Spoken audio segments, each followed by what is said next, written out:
niño la otra vez, ¿qué edad tenía? Pues te lo dijeron la vez anterior. ¿Cuánto veía la cabeza? 83. 83. ¿Y qué quiere? ¿Un varoncito o un hembrita? Varón. Varón, ¿y eso por qué? Porque es el primero. El primero. Oye, mi tía varón, ¿cómo le vas a llamar? A ver. A ver, ¿y tiene hembrita? Milay. Milay. ¿Y a ver por qué le vas a llamar? Porque mi hijo nace en julio. Ah, para que se va a ver Santa María. ¿Y el Milay ese? Porque mi esposo le gusta. Ah, le gusta. Uno para ti y otro para él. Ah, bien. Oye, pues todo está muy bien, muy bien. Muy bien, qué bien está. Mira cómo se mueve. Es un reguilete chiquito. Se porta así como saca de aquí. Va a ser terrible en la escuela, ¿eh?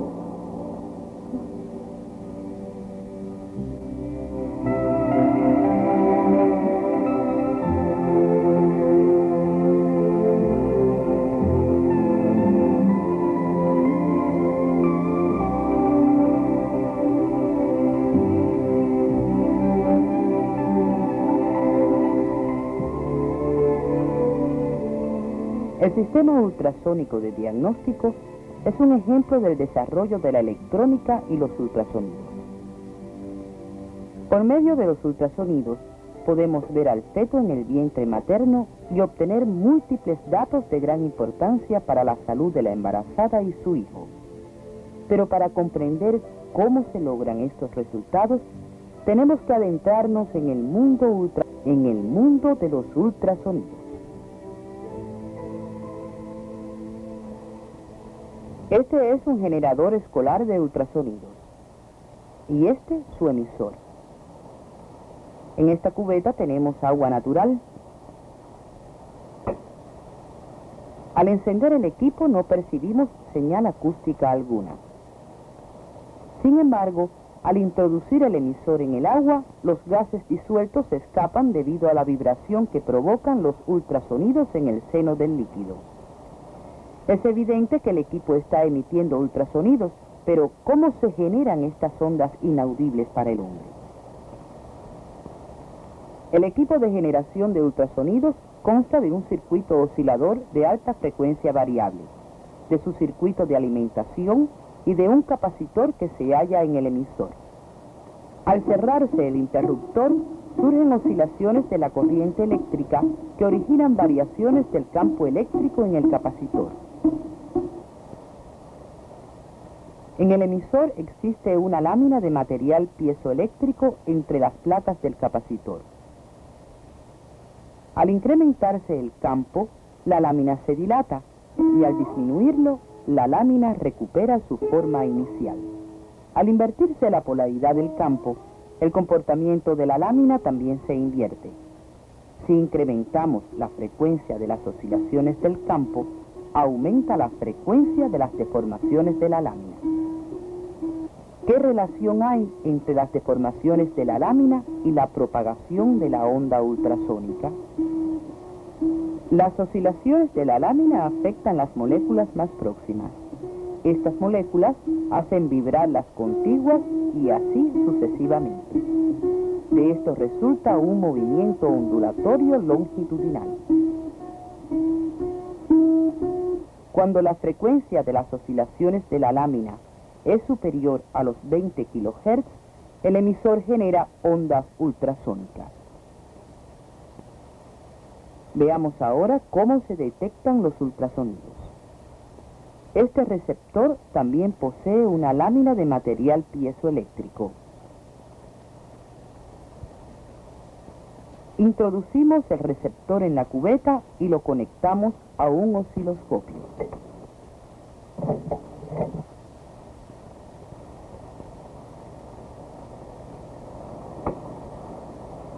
Al aplicar ultrasonidos al líquido, el osciloscopio refleja la existencia de una señal eléctrica. ¿Cómo se detectan las ondas ultrasónicas mediante el osciloscopio?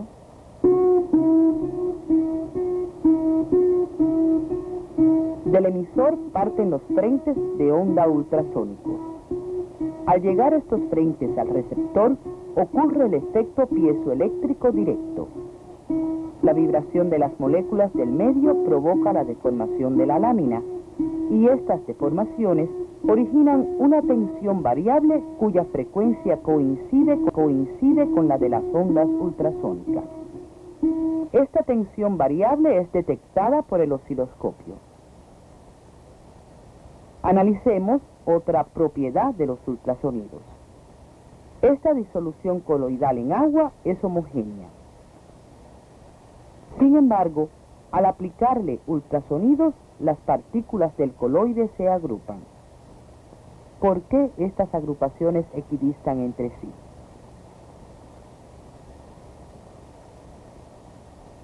Desde el emisor se propagan frentes de onda estrechos que al llegar a la pared opuesta de la cubeta se reflejan y producen el fenómeno de la interferencia.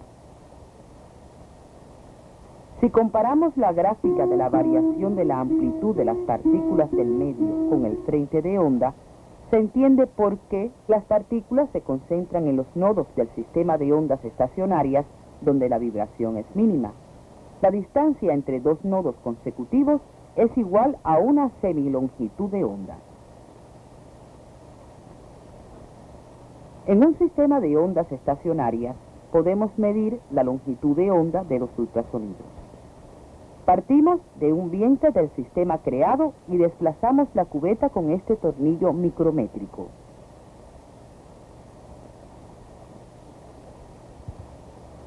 El valor de la semilongitud de onda lo obtenemos al detectar el vientre inmediato.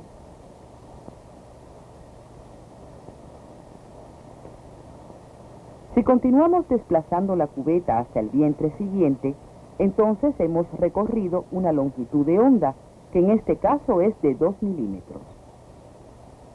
Los ultrasonidos se caracterizan por su pequeña longitud de onda. Gracias a esta propiedad, se emplean en equipos como este detector de fallas, utilizado para localizar grietas y poros en las piezas. ¿Qué indica el eco intermedio que aparece en la pantalla? He aquí la causa. ¿Cómo se obtiene esta información por medio de los ultrasonidos? El detector de fallas no emite una señal ultrasónica continua, sino pulsante. En este equipo el emisor funciona también como receptor. Ocurre que el pulso emitido viaja por la pieza y al llegar a la cara opuesta se refleja y regresa al emisor receptor. Por eso en la pantalla vemos una señal de salida y una señal de recepción.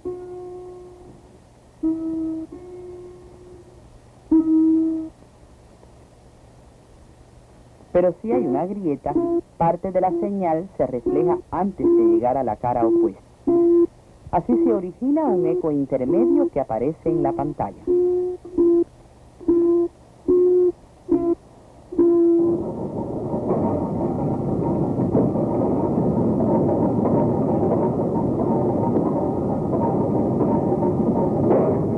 La defectoscopía ultrasónica tiene múltiples aplicaciones técnicas.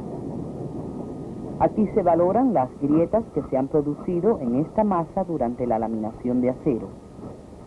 Así se determina si su reparación es posible.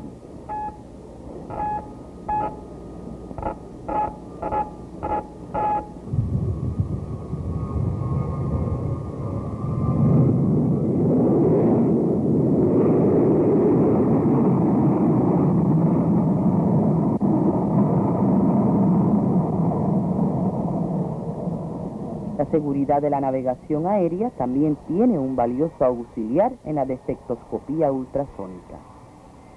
Una grieta interna en el tren de aterrizaje del avión pudiera provocar un desastre de no ser detectada antes del próximo vuelo.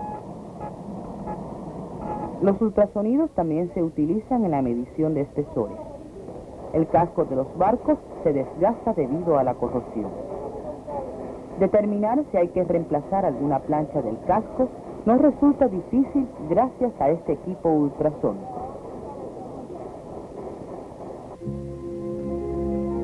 Los principios físicos de la defectoscopía ultrasónica también se aplican en el diagnóstico clínico. El equipo de ultrasonido diagnóstico también trabaja con el sistema pulso-eco y el emisor es el propio receptor. La diferencia de impedancia entre los diferentes tejidos hace que la onda ultrasónica se refleje y los órganos internos se tornen visibles. Es que la desigual intensidad de los ecos se traduce en una diferencia de brillantez en la pantalla. De aquí la imagen obtenida. Ya sabemos por qué, gracias a los ultrasonidos, podemos ver al feto en el vientre materno y estudiar las condiciones en que transcurre su vida embrionaria.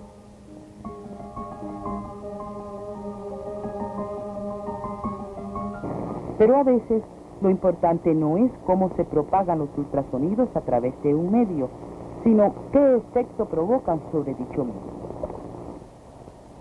Tal es el caso de la cavitación, fenómeno que ocurre al aplicar ultrasonidos de alta energía a un líquido. Durante la cavitación se produce una gran liberación de energía. Esto se debe a los rápidos cambios de presiones que la onda ultrasónica de potencia origina.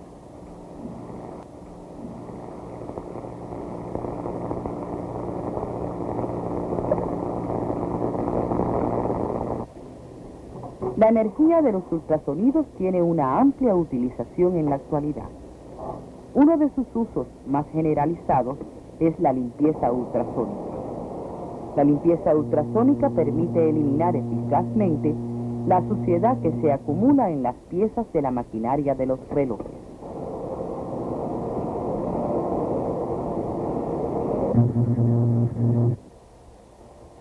Los ultrasonidos se aplican en la limpieza de productos terminados. Aquí se elimina la grasa y demás partículas que se adhieren a las armaduras de los espejuelos durante su proceso de fabricación. La energía ultrasónica también se emplea extensamente en el campo de la medicina. En la terapia oftalmológica, por ejemplo, se utilizan ultrasonidos de poca potencia que llegan al ojo a través del suelo fisiológico y estimulan los tejidos de la retina.